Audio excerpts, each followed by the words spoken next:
Je voulais l'appeler Bienheureux Baby Clash. Ça, c'était mon premier titre. Pour dire qu'à la fois, c'est chouette de traverser ça, et qu'en plus, oui, effectivement, qu'il y a 2 personnes qui vont prendre la place, 2 personnes qui vont prendre le lead, et que du coup, il va y avoir des frictions. Mais c'est super. C'est le signe que les choses évoluent. Et puis en plus, il y a quand même un truc, c'est moi, je suis sûr qu'il y avait des baby clash avant. Tout autant, presque. Mais juste, ils étaient complètement rentrés, on n'en parlait pas. Mais bien sûr, en fait, moi, là, je fais un travail où j'interroge beaucoup les femmes entre 60 et 80 ans. 1, elles vivaient super mal leur postpartum. 2, elles s'engueulaient comme des folles avec leur mec. Hein. Rien n'a changé. Hey, hey! Allez, si vous écoutez La Matrescence, c'est que vous êtes prêt ou prête à entrer dans le monde de la parentalité, ou bien que vous êtes déjà dans le cœur de ce tumulte bouillonnant, merveilleux, mais éreintant. La matrescence, pour faire court, c'est la contraction des mots maternité et adolescence pour expliquer la naissance d'une mère sur le plan psychologique, physiologique, neurologique et sociétal. On explore le changement d'identité qui s'opère chez nous les parents, parce que la matrescence, ça existe aussi. Je m'appelle Clémentine Sarlat et avant de devenir chef d'entreprise presque par accident et podcasteuse à presque plein temps, j'ai été pendant 7 ans journaliste sport à la télé. Donc vous m'avez peut-être déjà aperçu dans votre télé quand je parlais de rugby ou de tennis. En juillet 2018, j'ai quitté mon CDI et ma vie parisienne après l'arrivée de ma première fille en n'ayant aucune idée de ce qui m'attendait. En mars 2019, j'ai créé ce podcast depuis chez moi à côté de Bordeaux pour trouver des réponses à mes questions de jeune maman et aux bouleversements majeurs que je venais de vivre. 3 enfants rapprochés plus tard, ce podcast La Matrescence se développe pour vous accompagner, vous faire rire, vous faire pleurer un peu, mais surtout pour vous faire découvrir de nouveaux horizons en tant que parent. Rien n'est laissé de côté, je vous le promets. Embarquez avec moi pour une expérience intense. Promis, vous en ressortirez différent et j'espère plus aligné avec vous-même. Ah si, dernière chose, abonnez-vous sur votre plateforme d'écoute, c'est le meilleur moyen de donner de la visibilité à ce podcast. 1000 merci, let's go.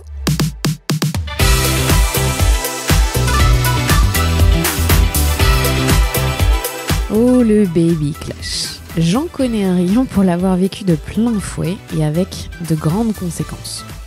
Mais si le sujet est tabou, il est plus fréquent qu'on ne le pense. 2 couples sur 3 vivent une crise à la naissance d'un enfant. Sans forcément entraîner une séparation, le baby clash bouscule et déstabilise bon nombre d'entre nous. Pour la première fois, une professionnelle de la périnatalité s'est intéressée au phénomène pour apporter des réponses et solutions au délitement de notre couple. Anna Roy, je ne vous la présente plus mais je vais le faire quand même, est sage-femme, elle est chroniqueuse dans l'émission des maternelles et elle est autrice. Son dernier livre, Baby Clash, devenir parent sans s'étriper, revient avec humour, il faut le dire, sur les 10 raisons qui pourraient vous y mener et comment s'en sortir plus fort. Si votre couple est en difficulté, si vous avez la sensation que vous allez étriper votre partenaire à chaque fois qu'il ou elle respire, si vous ne vous comprenez plus, si vous galérez à vous retrouver, alors cet épisode est fait pour vous. Je vous souhaite une très bonne écoute. Salut Anna! Salut Clémentine. Je suis trop contente de t'avoir à nouveau dans ce podcast. Et moi donc. Et en face à face. Et en face à face, exactement. On n'est pas par un écran interposé, ça me fait plaisir, ça fait du bien. Alors on est là pour parler d'un sujet que je connais un peu trop bien, mais c'est pas le temps d'en parler. Là, on va vraiment parler du côté de la professionnelle de santé. On va parler du baby clash. Déjà, ma première question, c'est pourquoi t'aimes pas ce titre ? Ce mot. J'aime pas ce mot. Je sais pas pourquoi, parce que en fait, c'est comme si on rendait responsable l'enfant de se clasher. Ça me plaît pas du tout. Donc je n'aime pas du tout ce titre. En fait, c'est une crise maturative. Voilà, c'est tout. À l'arrivée de l'enfant. Mais l'enfant n'y est pour rien dans cette affaire en fait. C'est qu'il vient juste effectivement mettre la lumière, une lumière parfois très crue sur notre couple, et puis qui vient chambouler notre quotidien. Mais en soi, il n'est responsable de rien. C'est pas l'enfant en lui-même. Oui, ce que t'aimes pas, c'est faire le lien entre clash et baby. Oui, je trouve que c'est pas cool et puis c'est pas adéquat, quoi. C'est pas le sujet, en fait. Est-ce que toi, tu as 2 enfants, tu as vécu un baby clash ? Bien sûr. Bien sûr, mais bien sûr, parce qu'il y a évidemment des réajustements à faire. En fait, je suis devenue une mère que je pensais pas du tout devenir, et lui, il est devenu un père que je pensais pas du tout qu'il deviendrait. Donc, bien sûr qu'il y a eu un baby clash, bien sûr qu'il y a eu des ajustements, il a fallu qu'on se mette d'accord sur tout un tas de choses, il y a eu des remous dans la sexualité, bien sûr, il y a eu un baby clash. Il y a des histoires de l'enfance qui reviennent pleines balles, bien sûr qu'il y a un baby clash, mais les ajustements sont tellement grands à l'arrivée de l'enfant que comment en pourrait-il être autrement? Mais moi, je dis toujours, c'est comme, vraiment, j'insiste sur le compter et le vin, ça mature, c'est meilleur, quoi. Donc, c'est pénible, ça nous déstabilise, on se dit, je vais pas m'en sortir, mais en fait, alors, je peux peut-être pas te dire ça à toi maintenant, mais moi, je pense qu'on en ressort grandi. Si, aujourd'hui, je peux te dire que c'est le cas.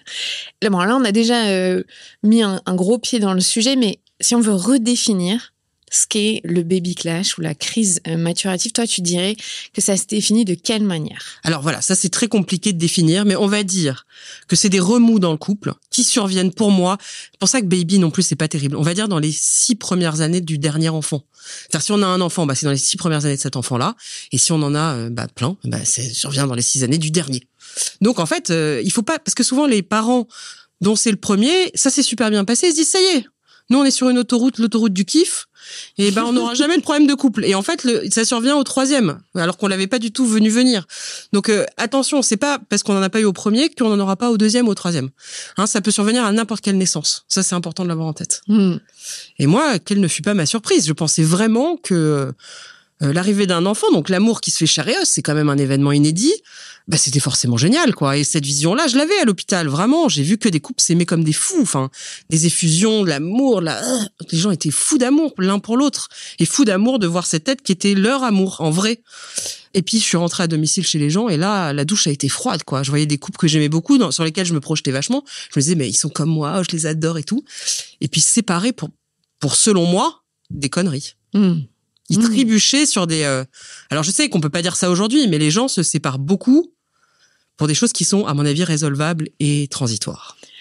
Ça m'a frappé dans ton livre ce que tu expliques, parce que vraiment, tu définis cette phase de conte de fées que toi, tu as vécu en tant que soignante à l'hôpital.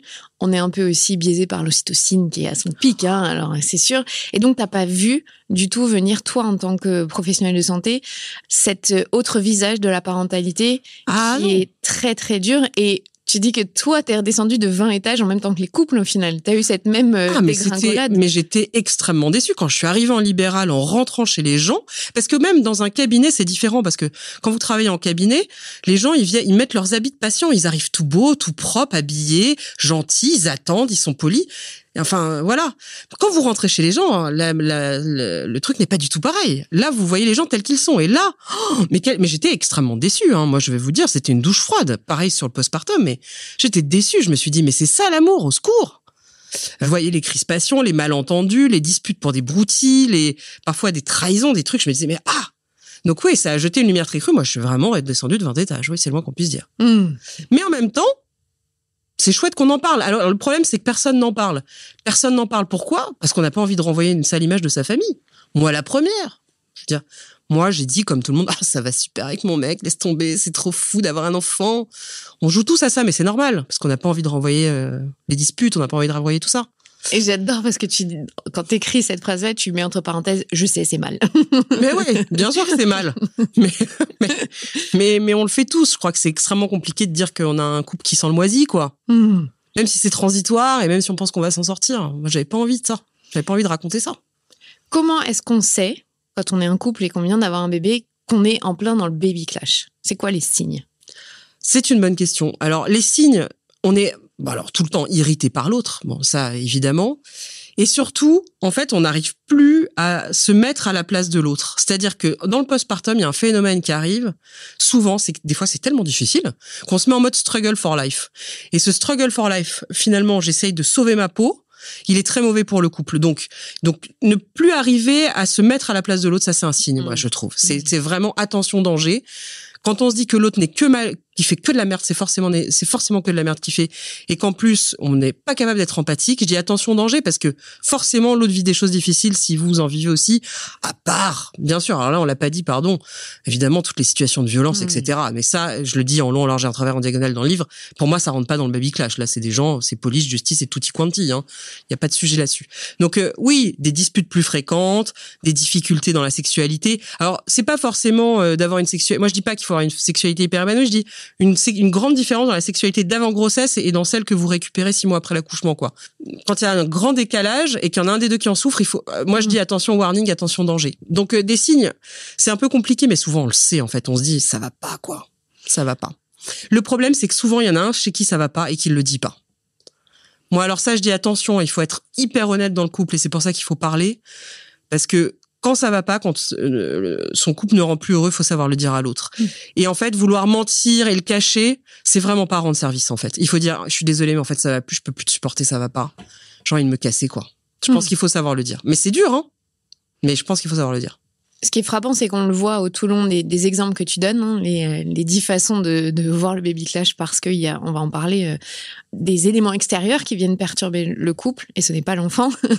C'est qu'on se voit en tant qu'ennemi, au final. En tant que parent, on n'est plus une équipe. Exactement. On se voit en tant qu'ennemis ou en tant que deux personnes qui sont sur deux voies parallèles, quoi. Qui ne peuvent pas se croiser comme les rails d'un train, quoi. Et là, attention, danger. Il faut effectivement faire intervenir un tiers ou en tout cas essayer de rentrer, de faire se rejoindre oui, le fait de plus être une équipe, là, ça y est, c'est que ça commence à chauffer, quoi. Parce que ça se sent dans les 10 exemples que tu donnes, c'est toujours ça le fond du problème.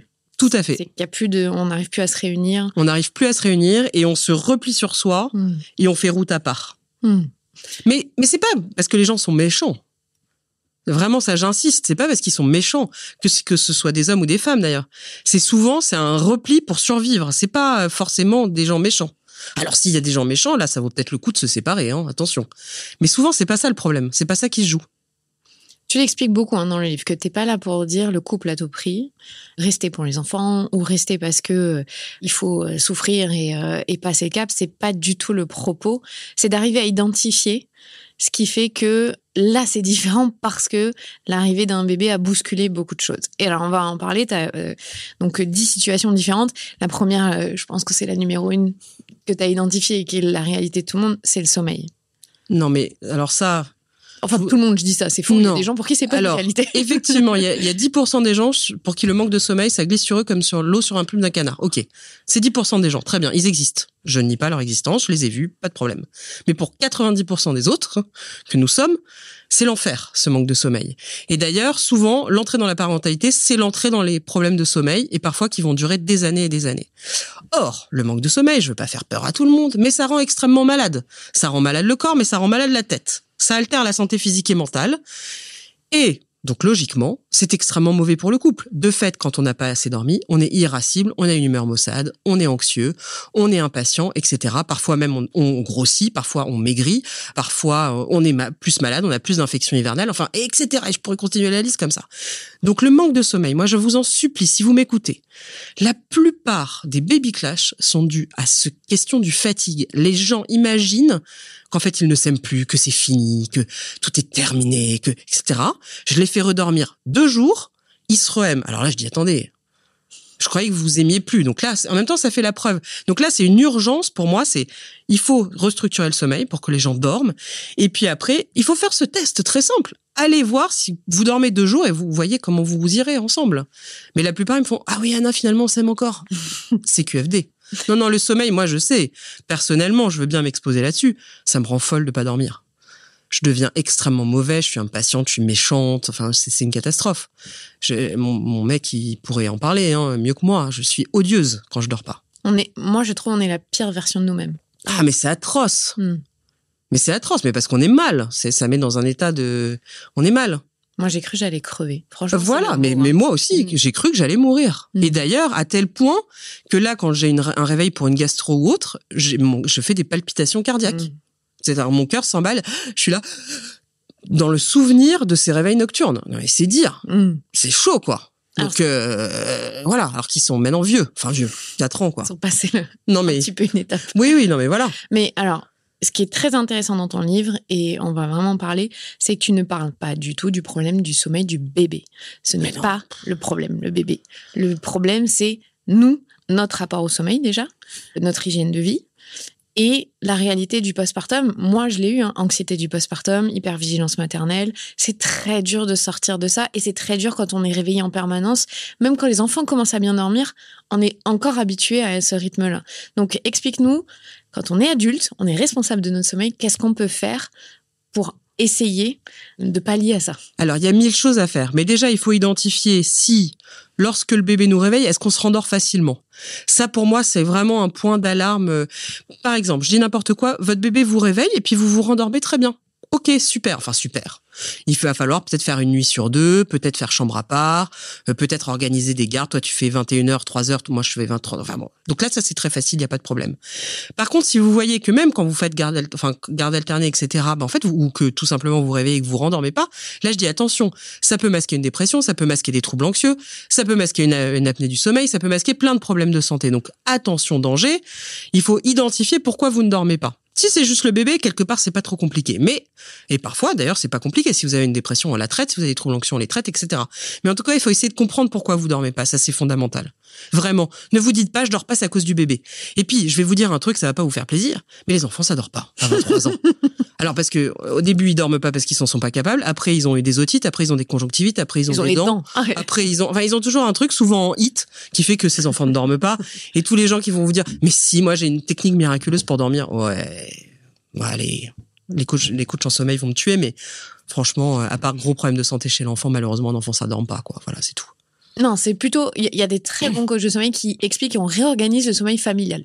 Voilà. Là, c'est intéressant. Voilà, mais dire qu'on va modifier le sommeil d'un bébé. Exactement.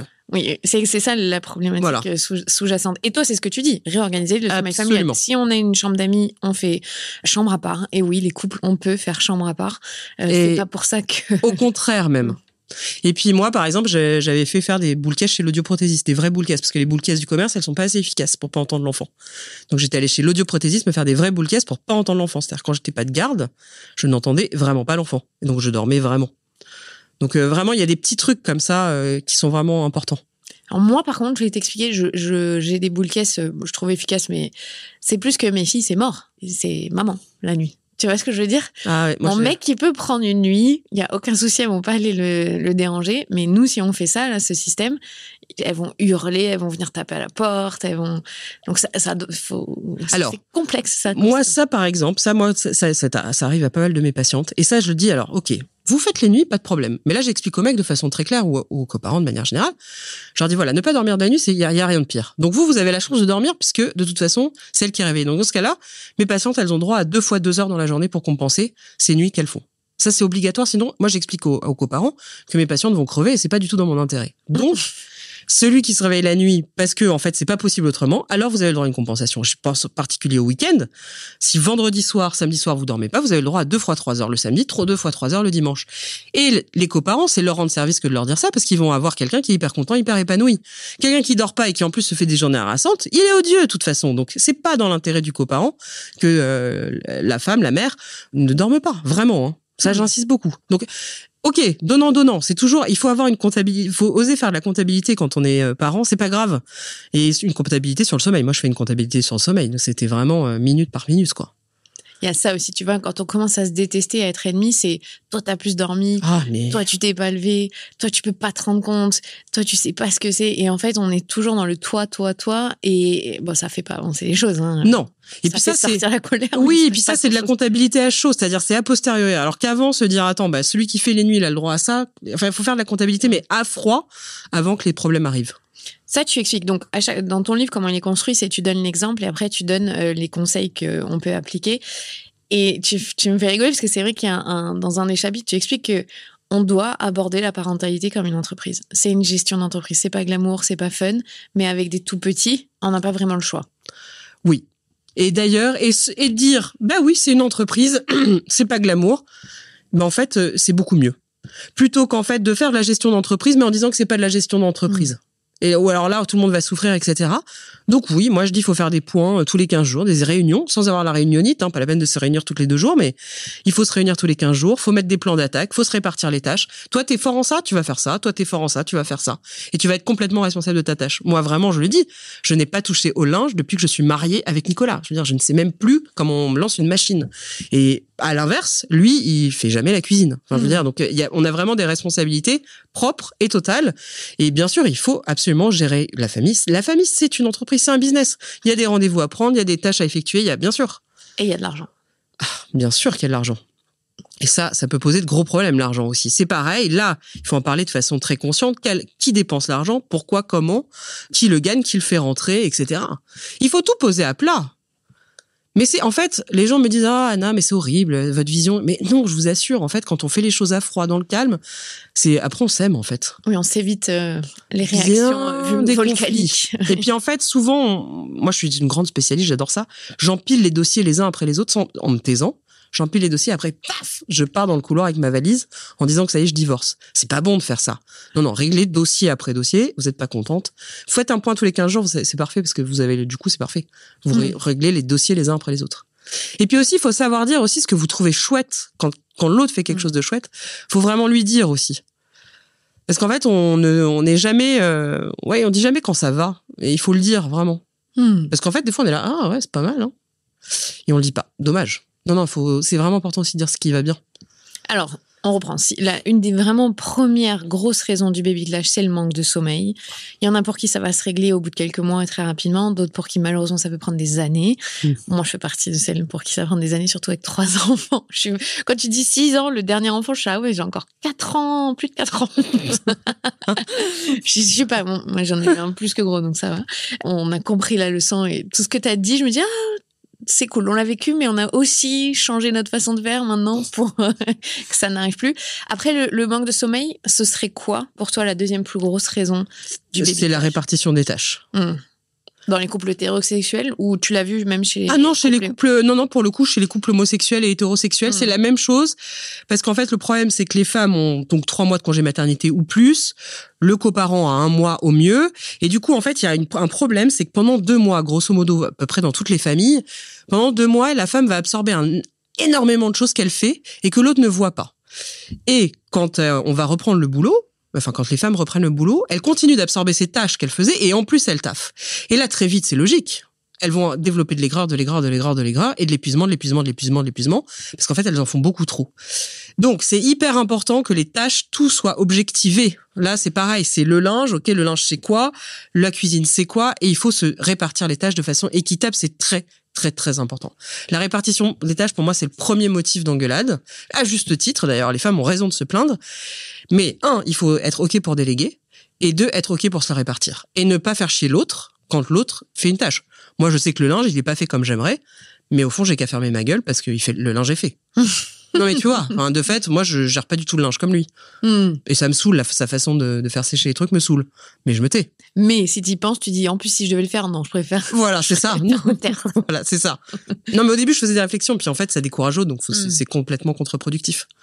Donc, non, ça touche aussi les couples homosexuels. Par contre, les couples homosexuels, c'est vrai, je trouve, parce que c'est plus compliqué de faire un enfant, j'ai l'impression que c'est des gens qui ont plus réfléchi au fait de faire un enfant. Et du coup, quand même, c'est pas scientifique ce que je dis, mais j'ai l'impression qu'il y a un peu moins de baby clash. Faudrait consolider avec des études sociologiques, j'en sais rien, mais à vue de nez comme ça. Oui, parce que... En tout cas, chez mes patients. Mais tu pourrais dire la même chose, du coup, pour les couples hétérosexuels qui passent par un parcours PMA. Absolument.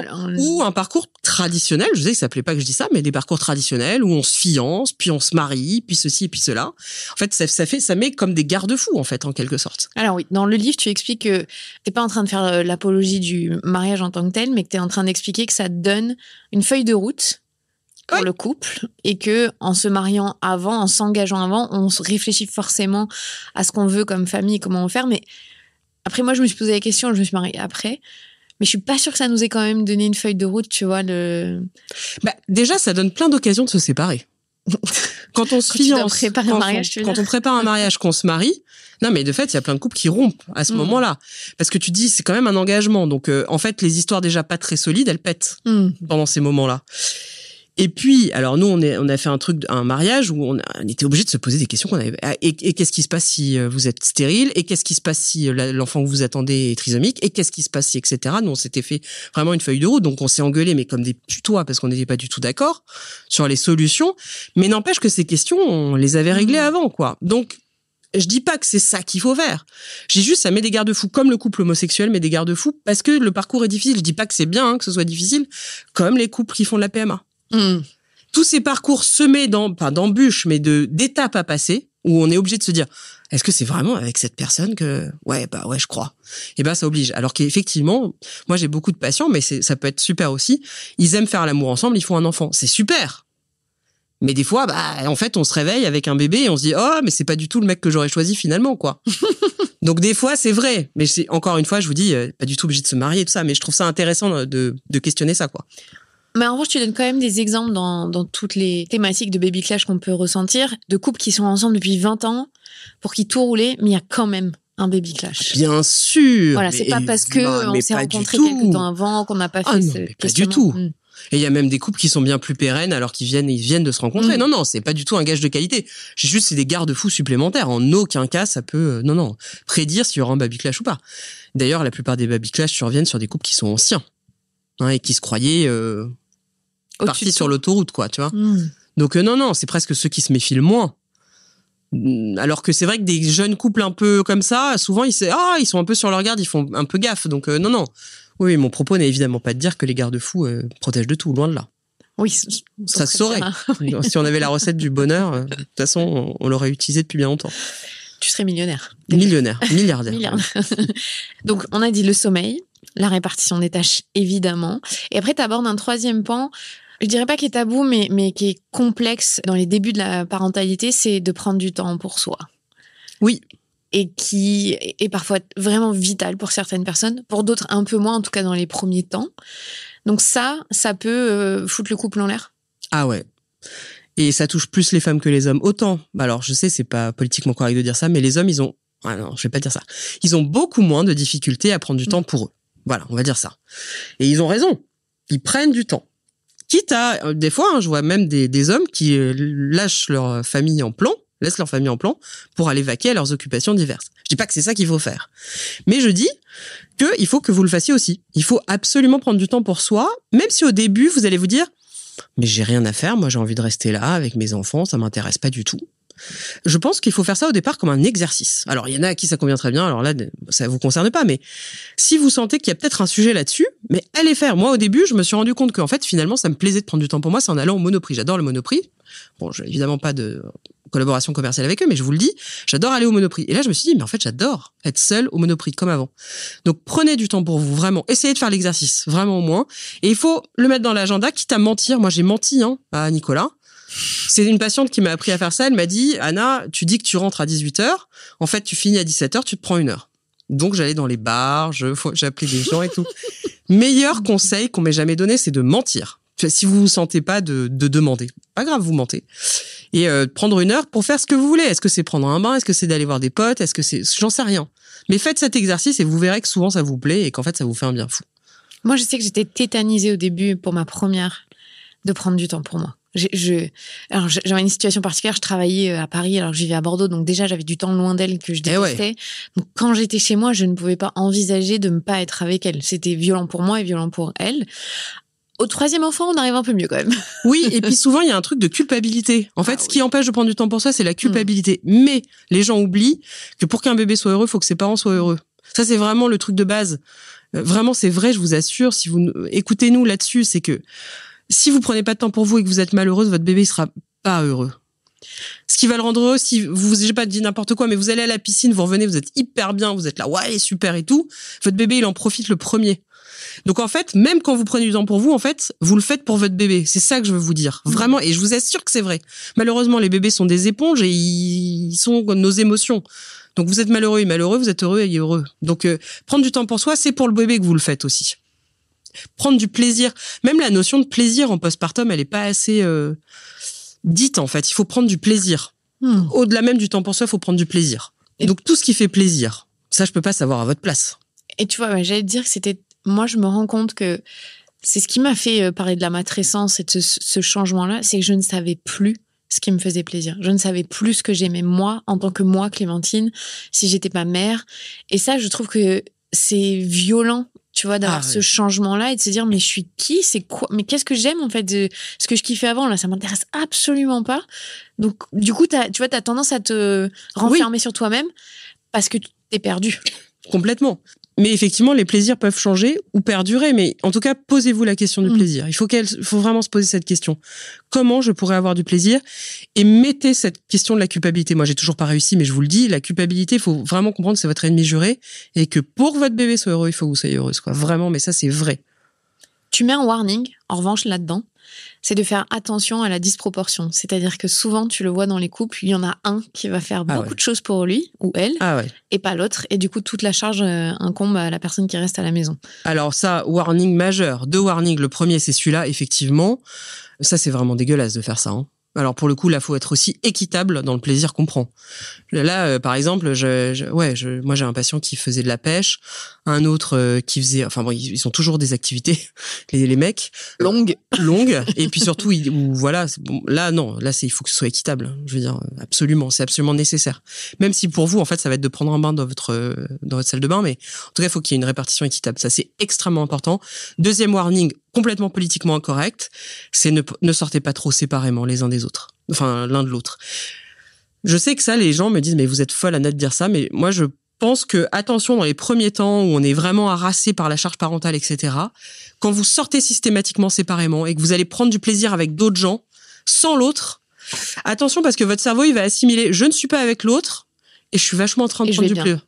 Et même, c'est même pas ça. Et je prends vachement de plaisir. Par contre, quand je suis avec l'autre, là, je prends pas du tout de plaisir. Et donc, vous allez aller rechercher. C'est pas vous, c'est votre cerveau. Il va aller rechercher les zones. Et c'est logique. Donc ça, attention, parce que moi, j'ai vu énormément de couples. Alors, c'est peut-être très parisien centré, ça, je sais pas. Mais j'ai vu énormément de tromperies liées à ça. Au fait que les gens sortaient beaucoup trop séparément. Moi, c'est un conseil que je vous donne. Sortez pas séparément au début. Ou alors sortez vraiment avec des personnes de confiance avec lesquelles il va pas pouvoir se passer. Mais je vous assure que moi j'ai vu une patiente, elle voyait un mec assez régulièrement, c'était juste des after-work. Mais elle le trouvait tellement sympa, tellement drôle, tellement gentil, tellement pas il parlait de couches, tellement il était beau, puis voilà quoi. Alors que l'autre, il parlait de couches, il était chiant, il râlait tout le temps comme un putois, il était crevé, il avait des cernes, etc. Bon, donc je dis attention. Et ça n'est pas une personne, souvent on pense toujours qu'on est au-dessus de ça. Attention, hein. Non, personne n'est au-dessus. Non. Voilà, donc attention.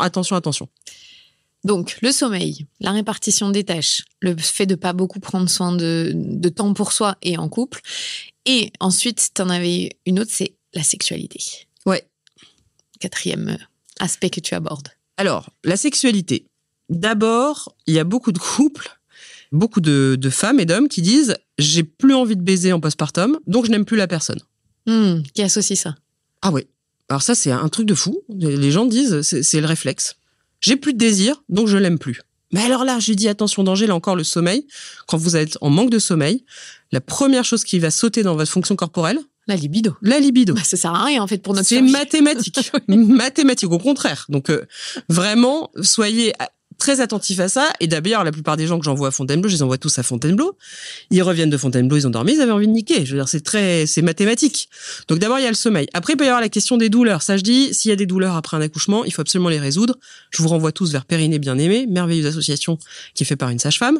Il faut pas se contenter de douleurs qui sont apparues après un accouchement. C'est pas possible. C'est pas dans votre tête, je vous assure, c'est pas dans votre tête. Il faut les régler. Et ça se règle. Et puis la sexualité, souvent aussi, les gens ont une vision de leur sexualité d'avant qui est complètement fausse.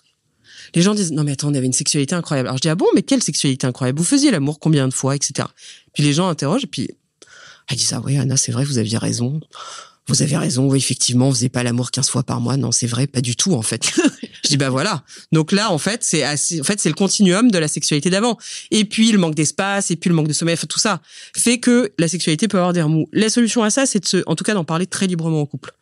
Faut dire, souvent, et ça, je le dis les coparents et les mères, personne n'ose dire, je suis frustrée, ça va pas. Il faut le dire. Il faut pas mentir pour être gentil. Vraiment. Vous dites, écoute, je suis désolée, mais c'est pas assez, ça va pas, etc. Il faut savoir le dire. Et souvent, on dit, oui, c'est les hommes qui ont des gros besoins. Mais ça, c'est des conneries, hein.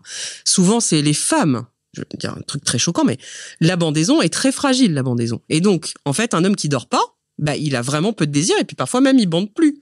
Et les femmes se disent mais c'est horrible, il a plus de désir. Donc je dis vraiment, il faut pouvoir exprimer de façon très claire. Il faut parler de cul dans le couple à partir du moment où on est parents. Vraiment, de façon très libre, vraiment librement. Et en fait, on s'aperçoit souvent que c'est des malentendus. Alors quand il y a une dissonance très forte, quand il y a des frustrations, il faut pouvoir en parler. Des fois, un tiers, ça fait vachement du bien. Un sexologue ou voilà. Dans un podcast américain, j'entendais un couple de parents de jeunes enfants. Ils disaient, mais nous, on a des sex nights. Enfin, on se dit tous les mardis, on se cale et parce que sinon c'est le chaos. On n'a jamais envie, mais on se dit, là, on va prendre le temps pour nous, pour notre vie sexuelle, pas forcément en plus pour avoir un rapport, mais juste c'est dédié au sexe. Absolument. Le mardi. Et puis souvent les parents disent ouais mais ça c'est pas romantique, qu'est-ce que c'est? C'est vrai, ça fait bizarre de se dire ça. Oui, et en même temps en fait quand vous êtes célib et que vous avez un date et en fait vous vous habillez, vous prévoyez un resto et machin et vous nanana, voilà, et vous vous dites ah ouais mais ce soir il va se passer ça, en fait vous prévoyez, vous êtes pas là à je sais pas à faire l'amour en plein pendant que vous faisiez vos études, enfin je veux dire, vous voyez ce que je veux dire, c'est qu'en fait on prévoyait.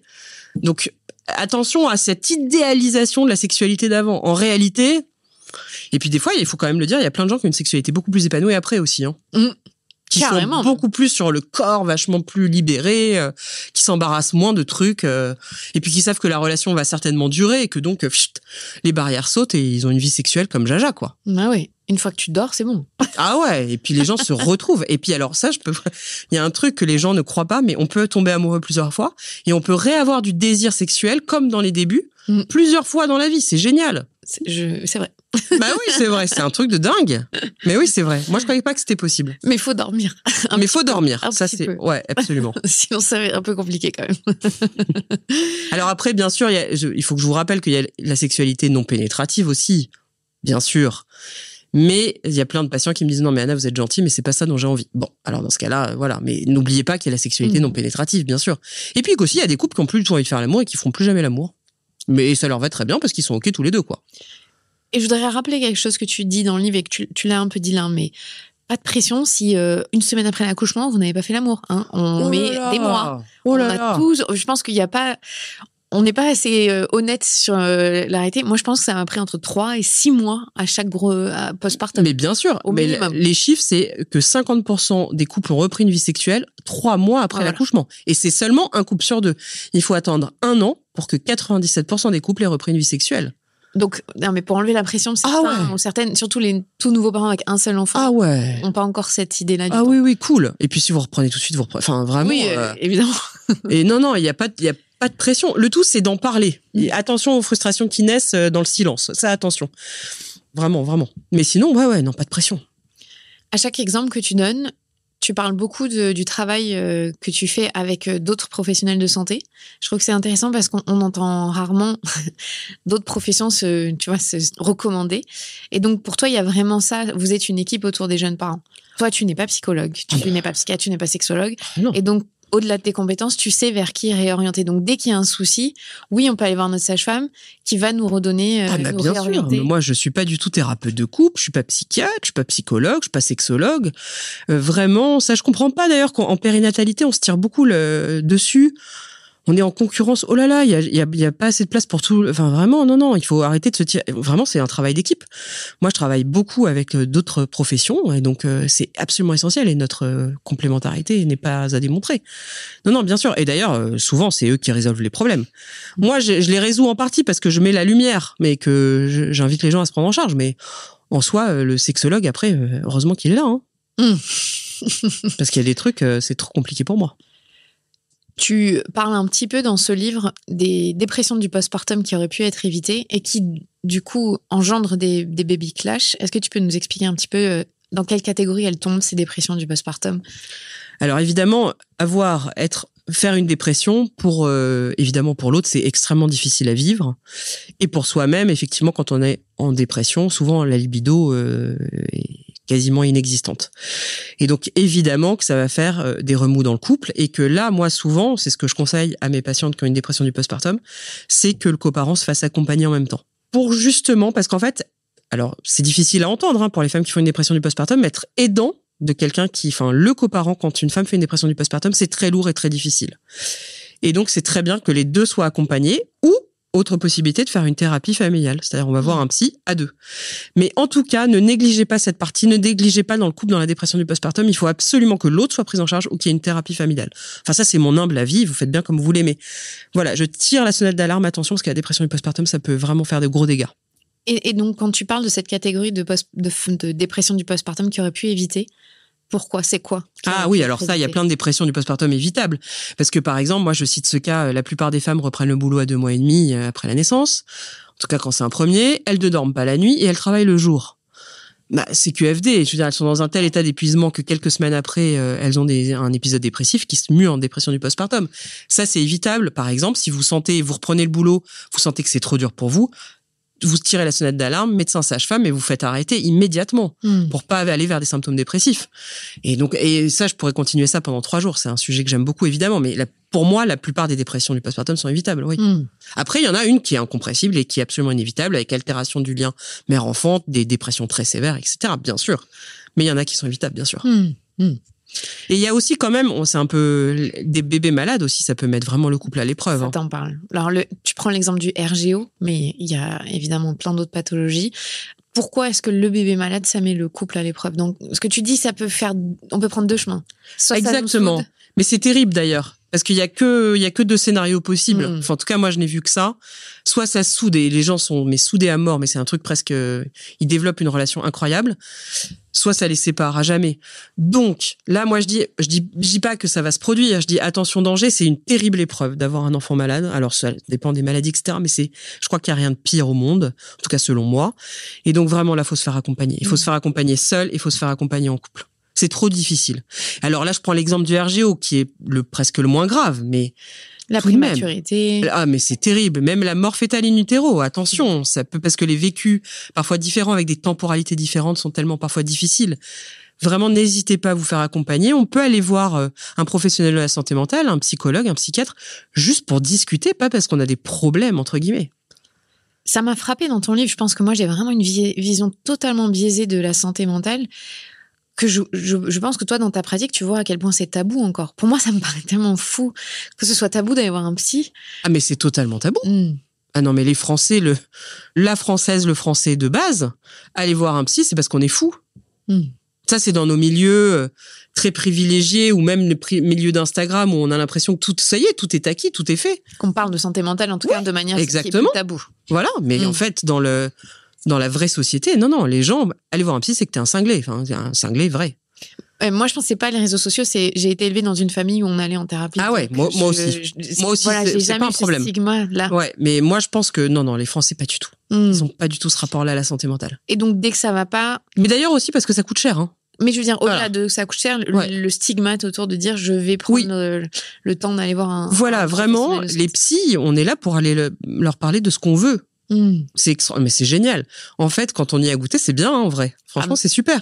Et alors, moi, je voudrais tout de suite dire, il y a des CMP, des centres médico-psychologiques où vous avez accès aux psys de façon prise en charge par la sécurité sociale, où c'est gratuit. Et maintenant, il y a certains psychologues qui sont remboursés par la Sécu. Et les psychiatres qui sont médecins? Tout à fait. Mais des fois, il y a des dépassements d'honoraires aussi. Mais effectivement, en tout cas, il y a des moyens. Quand on gratte, on peut vraiment trouver des choses qui sont prises en charge. Parce que ce que ça traduit surtout par rapport au baby clash, ça veut dire qu'en France, peut-être, on est plus sujet à ça. Parce que quand ça va pas, on sollicite pas d'aide extérieure. On se renferme. Exactement, parce qu'on a honte. C'est la honte qui prévaut. Et puisqu'on a honte, on n'en parle à personne. Or, ça, quand on n'en parle à personne, c'est presque le début de la fin pour moi. Parce qu'en fait, on va pas y arriver. On se noie à deux. Alors que si on en parle à tout le monde, en fait, déjà, ça va beaucoup mieux. Et puis, en fait, surtout, moi, j'ai remarqué ça, c'est qu'avec mon mec, on adore raconter nos disputes. Parce que moi, je suis très drama queen, donc j'aime beaucoup faire le show. Et en fait, quand vous racontez ça à vos potes, ils en parlent. Et en fait, ça fait du bien à tout le monde. Tout le monde vit la même chose. Des gens qui ont une relation de couple, j'en connais, complètement linéaire et qui ne bougent pas pendant 40 ans. C'est quand même très, très rare. Ça existe, mais c'est très, très rare. C'est clair, mais qui sont-ils? Où êtes-vous? Moi, j'en connais. Non, je rigole. Mais si on prend d'un point de vue psychologique, c'est le lien d'attachement sécure. Donc, c'est des gens qui peut-être se disputent, mais ça se résout dans la seconde. Donc, en fait, ça reste pas dans les annales. Ça, c'est mon rêve, mais je n'y atteindrai jamais. Est-ce que tous les couples que tu vois traverser le baby clash arrivent à remonter la pente ou c'est parfois le signal que, c'est terminé. Ah non, parfois c'est le signal que c'est terminé. D'abord parce qu'il y a beaucoup de situations, c'est beaucoup trop grave. Les gens font des choses beaucoup trop graves. Il y a la violence, bien sûr, mais qu'elle soit physique, psychique, verbale, tout ce que vous voulez. Et puis des fois, il y a des trahisons qui sont trop graves. Donc non, des fois, il faut vraiment se séparer. Hein. Moi, là, j'insiste beaucoup. Hein. Il y a des découvertes de familles secondaires, etc. Enfin, des trucs vraiment, des trahisons terribles. Donc non, faut pas rester en couple avec des gens comme ça. Et puis des fois, on s'aperçoit, en ayant un enfant, que cette personne, ça va pas du tout. Ou qu'elle, par exemple, avec les enfants, moi, j'invite les femmes à partir. Des hommes, mais des fois c'est des femmes, mais c'est moins fréquent, qui seraient maltraitants avec les enfants. Enfin, chacun fait ce qu'il veut, mais moi, je pense qu'il faut partir. Donc non, parfois, il faut se séparer. Il faut vraiment partir. Partir avant qu'il ne soit trop tard. Donc, il faut avoir la séparation facile. Hein. Moi, alors là, je suis très claire. Mais je dis ça tout en même temps que je dis qu'il ne faut pas se séparer pour des broutilles. Oui, en fait, là, tu parles. Il y a quand même une notion différente. Il y a la mise en danger, il y a la toxicité. Tu emploies mais même la toxicité psychologique, ça suffit. Hein. Tout à fait. Non, mais tu le dis, tu expliques qu'on entend beaucoup ce mot et que aujourd'hui, on voudrait un peu faire le buzz autour de ce mot. Mais il y a une réalité dans la toxicité, surtout dans la parentalité, surtout dans l'emprise que ça peut avoir. Et il faut pas minimiser. Exactement. Il y a vraiment, alors c'est vrai, hein, plus des hommes que des femmes. Hein, je m'excuse infiniment, mais je maintiens ce que je dis, qui sont d'une toxicité folle, qui presque font disparaître mes patientes. Je leur en veux à mort. Et ces gens-là, il faut les mettre à distance. Et ça me fait une peine infinie quand je vois que mes patientes n'arrivent pas à s'en détacher. Ça me broie les tripes. Mais finalement, c'est pas du baby clash. Ah non, pas du tout. Non, parce que souvent, en fait, il y a des histoires avant. Enfin, c'est pas. Non. Le mec s'est transformé en toxique. Alors, ce qui est vrai, par contre, c'est que nos histoires personnelles peuvent nous rattraper. Donc, par exemple, quelqu'un qui a été violenté dans son enfance peut tout d'un coup, voilà. Donc, il peut y avoir vraiment des choses qui apparaissent avec la naissance d'un enfant. Mais quand même, la plupart du temps, en fait, tout est en germe avant. Hein. Oui. Et alors, on a parlé de la dépression du postpartum chez la femme parce que c'est le plus commun et on parle très peu du père. Est-ce que ça, tu l'as vu? Est-ce que tu as vu des pères être submergés par une dépression, être incapables d'en parler parce que c'est encore plus tabou chez les pères? C'est complètement plus Et tabou. Du coup, le baby clash, il est encore plus fort? Ah oui, absolument. Alors, la dépression du coparent est tout aussi... Alors, on dit que c'est un coparent sur 10. Et c'est extrêmement fort parce que alors là, c'est encore plus tabou. Alors là, et je dirais même encore plus chez les coparents, même je dirais plus chez les hommes, chez les pères, parce que le père, il a pas le droit d'être déprimé, alors, c'est impossible. Et donc là, ça peut faire des dégâts considérables parce que déjà c'est difficile d'accompagner une dépression, on l'a dit, et puis en plus c'est pas dit, c'est rentré, enfin c'est des situations complètement terribles. Donc oui, attention à la dépression, là pareil, il faut consulter. Hein. Alors le problème, c'est qu'il y a des gens qui veulent pas consulter. Et on peut pas le faire à leur place. Non, mais ça c'est un vrai problème. Hein. Et les hommes ont beaucoup plus de mal à consulter. Hein. Les professionnels de la santé mentale. Ça, pour le coup, c'est véridique. Donc ça, c'est très compliqué. Et des fois, même, il y a des séparations qui sont inévitables à cause de ça. Parce qu'il y a des gens qui veulent pas que ça s'arrange, quoi. Est-ce que tu trouves que notre génération... Donc, tu parles que le baby clash est au final une problématique moderne, des temps modernes, et que c'est une bonne chose. Et ça, j'aimerais que tu en parles, parce que ça veut dire que, au final, il y a deux parents qui prennent la place. Exactement. Moi, je trouve que c'est les gens, c'est bizarre. C'est bizarre. Non, mais à tel point que je voulais l'appeler Bienheureux Baby Clash. Ça, c'était mon premier titre. Pour dire qu'à la fois, c'est chouette de traverser ça, et qu'en plus, oui, effectivement, qu'il y a deux personnes qui vont prendre la place, deux personnes qui vont prendre le lead, et que du coup, il va y avoir des frictions. Mais c'est super. C'est le signe que les choses évoluent. Et puis en plus, il y a quand même un truc, c'est moi, je suis sûr qu'il y avait des baby clash avant. Tout autant, presque. Mais juste, ils étaient complètement rentrés, on n'en parlait pas. Mais bien sûr, en fait, moi, là, je fais un travail où j'interroge beaucoup les femmes entre 60 et 80 ans.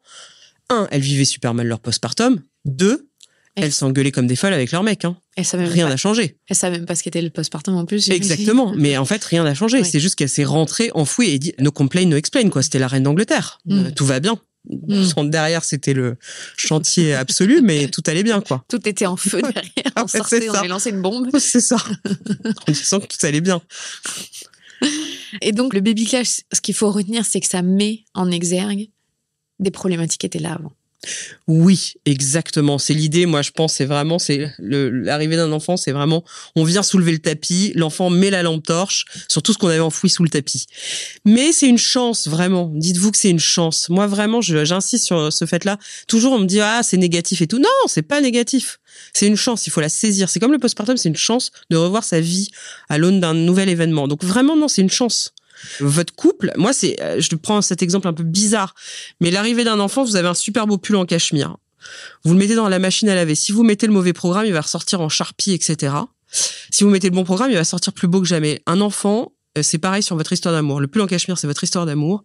Et la machine à laver, c'est l'arrivée de l'enfant. Vraiment, je vous assure, si on prend le bon programme, il va sortir plus beau que jamais. Il y a rien de plus qui peut nous souder plus que l'arrivée d'un enfant. La chose qui m'émeut le plus dans ma pratique de sage-femme, c'est de regarder les grands-parents en couple qui viennent voir leurs petits-enfants en maternité. De voir ces deux grands-parents, ce couple, qui voit leur enfant, qui vient d'avoir un enfant, et qui se regardent, qui voient que c'est leur amour qui a fait tout ça. Putain, mais il y a rien de plus beau, quoi. Non, mais c'est merveilleux. Il y a rien qui soude de plus au monde. Et puis c'est vraiment, je rappelle, c'est l'amour qui se fait chair et os, quand même. C'est inédit, ça. C'est merveilleux d'avoir des enfants avec quelqu'un. Il y a personne d'autre que cette personne qui va pouvoir se réjouir quand vous allez lui montrer des photos débiles. Ah, t'as vu ce qu'il a fait? Ah ouais, c'est génial. C'est la seule personne. Même pour la réussite du bac, même pour tout. Enfin, c'est une merveille, quoi, de partager ça avec quelqu'un. Est-ce que tu as la sensation qu'on est une génération qui quitte plus facilement? Alors, on l'a redit, dans les moments où c'est toxique, c'est dangereux, c'est une évidence. Ah oui. Mais est-ce qu'au-delà de ça, on abandonne plus facilement, on va dire? Ouais. On n'a pas le droit de dire ça, mais je le dis quand même, je m'en fiche. Je m'encombre plus maintenant. Oui, je trouve vraiment... Et d'ailleurs, les gens le regrettent amèrement après. Et pourquoi on n'a pas le droit de dire ça?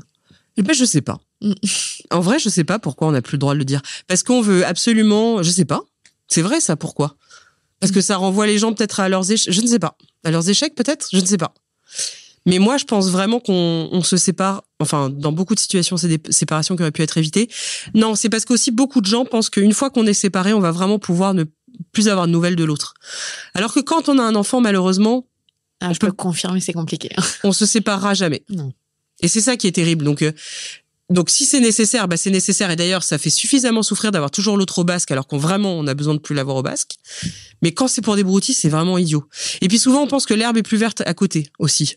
C'est-à-dire, on se dit, on va recréer un truc et ça va être génial. Non, en fait, vous allez avoir les mêmes problèmes, exactement les mêmes, ça va être tout pareil.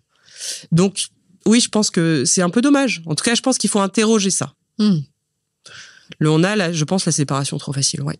Et en fait, le couple durable n'est pas à la mode, mais en fait, c'est pas mal. Non, mais franchement, c'est bien.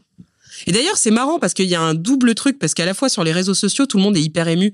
On voit toujours ces vieux couples de 80 ans, on est là, c'est trop mignon, l'amour qui dure et tout. Et tout à la fois, on est là, ouais, il faut se séparer, c'est super, allons-y, next, etc. C'est bizarre. Il y a un double... Mais après, c'est exigeant, oui, c'est pénible, oui, c'est sûr, c'est pas facile tous les jours. C'est une vie de compromis. C'est une vie de compromis. Et comme tu dis, c'est pas facile. Non, c'est hyper dur. C'est hyper dur. Moi, je trouve ça hyper dur. Jamais j'aurais pensé que c'était aussi difficile. Si on m'avait dit que c'était ça le mariage, j'y serais allée quand même, mais... Avec moins d'entrain. Avec moins d'entrain. Le baby clash, est-ce que les professionnels de santé, ils y sont assez formés? Ah non, pas du tout. Mais pas du tout. Mais moi, je savais pas que ça existait. Donc non, pas du tout. On n'est pas du tout formés. On arrive. Moi, je dis toujours, c'est vrai. Mes premières visites à domicile, j'allais m'enfermer dans les toilettes de mes patientes pour essayer de trouver des trucs sur Internet. J'étais formée à rien. Le postpartum n'existait pas. Le baby clash, encore moins. Ah non. On y va. Là, il y a plein de sages-femmes qui m'écrivent, putain, mais Anna, ce livre est génial. Pourquoi tu l'as pas écrit avant? Et elles le boulotent et elles me disent, mais demain en consultation, je ressors ce que t'as écrit. Donc non, il y a rien. Et tu penses que du coup, comme il y a aussi ça, une mauvaise prise en charge, je mets des guillemets, mais sur ce thème-là, il y a aussi des séparations qui auraient pu être évitées parce qu'on aurait pu rediriger. Mais les gens sont pas du tout aidés et accompagnés, c'est terrible. Il faut oser poser des questions à nos patients. Des fois, c'est par délicatesse qu'on n'ose pas poser des questions. Comment ça va dans votre couple? Tout ça, ça se passe bien? Est-ce que le coparent est cool, etc. On n'ose pas. Mais il faut le faire. Parce qu'en fait, souvent, les gens ne demandent qu'à raconter et qu'à dire quand ça va pas. Mais c'est vrai que si on leur pose pas la question, ils répondent pas. Donc, il faut qu'on améliore nos prises en charge. Après, c'est très excitant. Sur le postpartum et sur le baby clash, il n'y avait rien. Donc, il y a tout à créer. Donc, tout va progresser, je l'espère. Mais oui, on est nuls.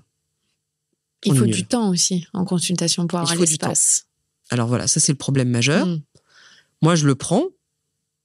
Mais du coup, je gagne pas d'argent. Oui, non, mais c'est une réalité qu'il faut aussi admettre. Et il y a de moins en moins de professionnels de la santé qui peuvent en plus prendre ce temps. C'est une catastrophe. Là, pour le coup, c'est extrêmement flippant. C'est que la santé est en train de mourir en France. Mais vraiment, là, j'invite les gens à se documenter. Là, vraiment, c'est en train de mourir. Et il n'y a plus que les ultra riches qui pourront se soigner. Comme aux États-Unis. Pareil. On y va en TGV.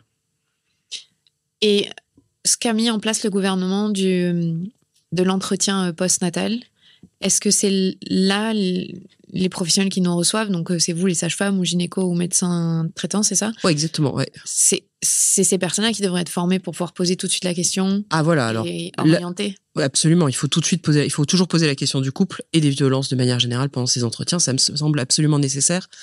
Mais là encore, comme ça vient d'être mis en place, tout n'est pas encore fait, toutes les recommandations ne sont pas édictées, tout ça.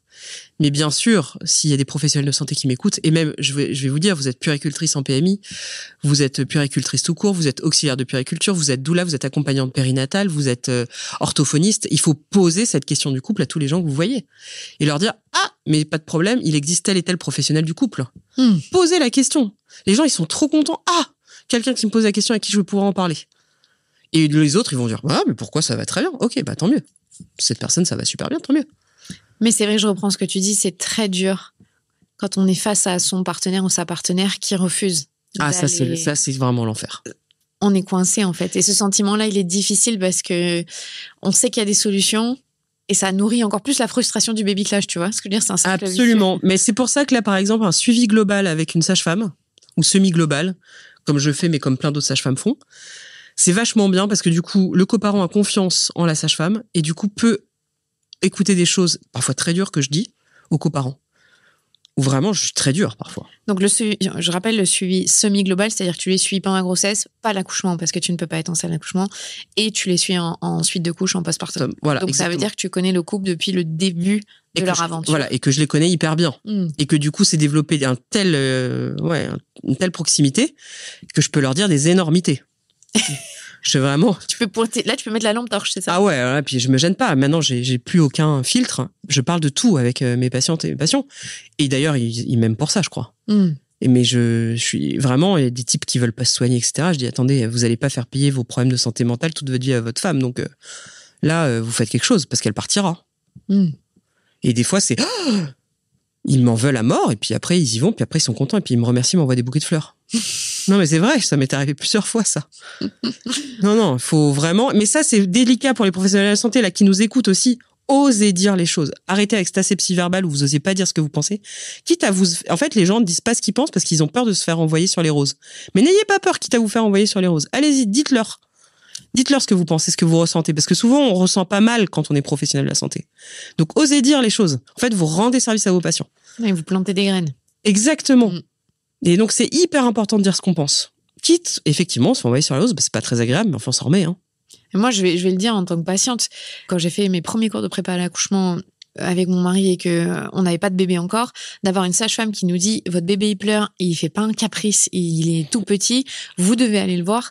Mais c'était beaucoup plus puissant parce que ça venait d'une, tu sais, cette figure d'autorité que vous avez. Vous êtes une figure d'autorité. Et donc ça m'a fait me questionner. J'ai dit, c'est vrai, je me suis pas posé la question. Qu'est-ce que je fais si le bébé pleure? En fait, j'en étais à ce point-là. mais mine de rien, elle a eu un rôle essentiel parce que je l'ai retenu. Ça. Et pareil, ensuite de couche, j'allais pas bien. Et c'est ma sage-femme qui m'a dit, écoute, je te donne le numéro d'une psychologue qui est spécialisée dans le postpartum et j'y serais jamais allée sans elle. Exactement. Jamais. Et les PMI peuvent faire ce rôle-là, les PMI que vous connaissez bien, pareil. Oui, non, c'est pour ça, il faut vraiment que les pros de santé osent l'ouvrir. Il faut dire ce qu'on pense, vraiment. Il faut arrêter cette Baptiste Beaulieu que j'adore, comme vous le savez. Pareil, il est dans la même veine que moi. Ah, lui, il dit, ouais. Ben oui, mais moi, je dis pareil. C'est ce qu'on aime, au final. Voilà. Et en fait, et oser dire, c'est parce qu'on aime les gens. Parce que si vous les aimez pas, effectivement, vous leur dites rien. Et sur un terme qui me concerne, qui est l'obésité, par exemple, ne pas dire aux gens qui souffrent de problèmes de poids, c'est parce que les gens sont lâches, en fait. Parce qu'ils n'ont pas envie de se prendre des avoinés. Donc, il faut oser parler des choses. Vraiment. C'est très important. Et moi, je remercie tous les professionnels de la santé que j'ai croisés, qui ont su, sur ce sujet, mais sur d'autres, me dire la vérité. Effectivement, ils se sont exposés à ce que je les envoie sur les roses. Mais, en vrai, c'est important. Donc, vraiment, professionnels qui nous écoutez, dites la vérité. Arrêtez de mentir. Bon, alors si on résume, le baby clash, surtout, dormez. Ouais. Tu préconises quasiment à chaque fois de faire un week-end sans les enfants, d'aller dormir, d'aller prendre une chambre d'hôtel juste à côté, peu importe, mais de trouver un moyen de sortir de la spirale de l'enfer du manque de sommeil, juste pour avoir un peu de clarté, de réorganiser le sommeil familial. Donc, il y avait ça. Il y a surtout la sexualité, c'est un point important quand même, tu le vois dans la pratique. Très important. La répartition des tâches. Mais ça, je vais le dire pareil. Une mauvaise répartition des tâches, mauvaise sexualité. Ah, c'est clair. Ah oui, complètement. Si vous avez passé votre vie à faire la lessive, enfin la journée à faire la lessive, le ménage et l'aspirateur, bah évidemment, vous n'avez pas envie de baiser le soir. Hein. Pas encloter sur le canapé, voilà. C'est pas possible. Bah non, bah c'est voilà. Mais donc voilà, il y a des signaux à repérer qui font qu'on peut se dire, là, on est dans le baby clash et on a des solutions. Mais il y a plein de solutions. C'est surtout ça qu'il faut retenir de ton livre et de cet entretien aujourd'hui. Il y a des solutions, on peut s'en sortir. J'en suis la preuve vivante, on peut s'en sortir de manière très violente malheureusement, mais on peut s'en sortir et on peut se faire accompagner. Absolument. On se fait accompagner, on fait rentrer un tiers dans cette relation. Et il faut essayer de se battre. Et d'ailleurs, de toute façon, vous perdez jamais rien à être accompagné parce que même en cas de séparation, c'est vachement mieux d'être accompagné. Donc, de toute façon, faites-vous accompagner. Comme ça, même si vous vous séparez, vous serez accompagné. Et pour ne pas répéter la même chose dans une autre relation, il faut se faire accompagner parce que sinon, on reproduit la même chose. Exactement. Exactement. Ok. Alors, si on résume bien, le baby clash, c'est pas du tout relié au baby blues, d'ailleurs. Non, rien à voir. Rien à voir. C'est un moment temporaire de notre vie de couple. Ça aussi, se dire que ça a une temporalité. Mais bien sûr, ça passe. Mm-hmm. Tout passe. Bon, ça prend des années, mais ça passe. Mais pas toujours, non, il y a des gens, ils ont de la chance. Il y a des gens, c'est juste l'histoire de quelques mois. Hein. Non, mais bien sûr, je veux dire, ça peut durer dans le temps, toi, comme tu dis. Ah oui, bien sûr. Attention, ça peut survenir n'importe quand. Voilà. Mmh. Mais donc, il y a une temporalité, c'est-à-dire qu'il y a une fin. Absolument. Et avec l'aide de professionnels, on se sort largement de cette épreuve-là. Et comme tu dis, on en ressort renforcé. Et grandit. Vraiment. Plus profond, plus mature, plus tout. Et donc, si on ne dit pas le baby clash, on dit le... crise maturative à l'arrivée de l'enfant. C'est un peu moins sexy, hein. Ouais, ça fait très PhD. Ouais, c'est ça. Mais ok. Mais merci Anna, merci beaucoup d'être venue Clémentine expliquer ça. D'être venue. C'était passionnant. Enfin, merci beaucoup Clémentine, de m'avoir invitée. Mais d'être venue aussi. On est venues toutes les deux. En fait, on est venues toutes les deux là où on est. Dans ce studio d'enregistrement. Merci Anna, c'était précieux. Je vous rappelle, le livre qui vient de sortir, Baby Clash, et on peut se sortir de ça. Le livre est précieux. Donnez-le autour de vous. Si vous êtes des parents déjà aguerris et que vous voyez des petits couples, allez-y, distribuez-le. C'est un beau cadeau à faire aux beaux-parents aussi. Et parlez-en entre potes de vos problèmes de couple. Vous verrez, ça fait un bien fou. Merci Anna. Merci beaucoup Clémentine. Vous venez d'écouter un nouvel épisode de La Matrescence. Merci infiniment pour votre soutien. Si vous voulez découvrir de nouvelles pépites, n'hésitez pas à aller sur le site www.lamatrescence.fr. Vous pouvez également vous abonner à la newsletter qui sort tous les vendredis. Rendez-vous également sur le site pour pouvoir vous inscrire. Ensuite, vous devez vous abonner sur votre plateforme d'écoute pour pouvoir recevoir les notifications. C'est ce qui fait grandir ce podcast. Merci infiniment et continuez de partager ce savoir autour de vous. Je sais que c'est comme ça que beaucoup des auditrices et des auditeurs ont découvert ce podcast. Alors un grand merci. Prenez soin de vous. À la semaine prochaine.